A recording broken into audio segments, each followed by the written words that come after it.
بخشندہ جہاں پر علم کے ماحول نجوم۔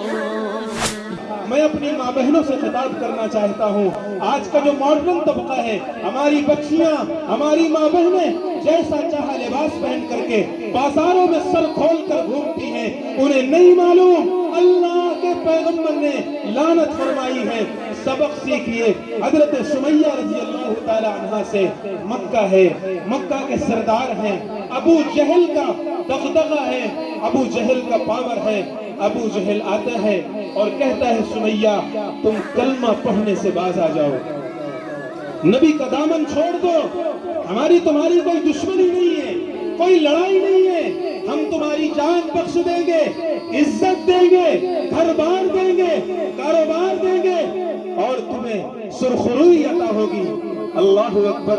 اس ادھیڑ عمر خاتون، اس بوڑھی خاتون کے سینے میں کیسا ایمان تھا، پہاڑوں سے زیادہ مضبوط ایمان تھا۔ حضرت سمیہ رضی اللہ تعالیٰ عنہ کہنے لگی ابو جہل میں جانتی ہوں میرے پیچھے لشکر نہیں ہے، میرا کوئی سپورٹ کرنے والا نہیں ہے، میری کوئی مدد کرنے والا نہیں ہے، میرے پاس مال و دولت نہیں ہے، میرا کوئی مقدمہ لڑنے والا نہیں ہے، لیکن میرے دامن میں، میرے ہاتھوں میں اس کائنات کی سب سے قیمتی دولت ہے۔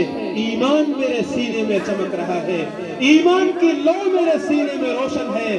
تم مجھ سے میری جان لے سکتے ہو، میرا مال لے سکتے ہو، لیکن میرے سینے میں جلنے والا ایمان نہیں چھین سکتے۔ حضرت سمیہ کو سب کے سامنے ابو جہل نے برچھا مارا، حضرت سمیہ زمین پر گری اور زمین پر گر کر کے جان آفری کے سپرد کر دیا، شہید ہو گئی۔ اور شہادت کے وقت مرتے مرتے زبان حال سے انہوں نے قیامت تک آنے والی عورتوں کو، خاتون کو، ماں بہنوں کو یہ پیغام دے دیا، اے مسلم امت کی ماؤں، اے مسلمان بیٹیوں، اے مسلمان بہنوں، باطل تمہیں لالچ دے، باطل تمہیں ڈرائے، باطل تمہیں دھمکائے، زیب و زینت پیش کرے، لیکن تمہیں اپنے محمد الرسول اللہ کے آستانے کو نہیں چھوڑنا، حضرت خدیجہ کا دامن نہیں چھوڑنا، حضرت عائشہ کا دامن نہیں چھوڑنا۔